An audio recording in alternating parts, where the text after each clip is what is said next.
আমরা garments sector ও মাতৃত্বকালীন ছুটি 6 মাস করার জন্য অনুরোধ করছি এবং একই সাথে মজুরি বোর্ড এই বছর যেহেতু মজুরি বোর্ড গণনা হবে 2026 সালে, তাই আমরা যাতে নিম্নতম মজুরি, আপনারা জানেন যে আমরা গত বছর 2026 সালে মজুরি বোর্ড গঠন করা হয়েছিল, সেখানে আমরা মজুরি দাবি করছিলাম 23,000 টাকা, পরবর্তীতে এটা 12,500 টাকা হয়েছিল।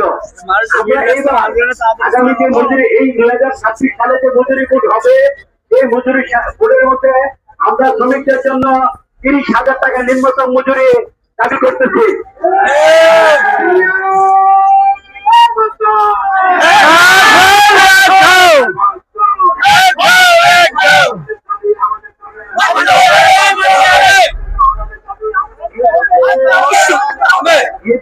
আমাদের মধ্যে এখন বক্তব্য রাখবেন বানকল অ্যাপারেল শ্রমিক কর্মচারী ইউনিয়ন সিবিএর সভাপতি জনাব আলামিন হোসেন।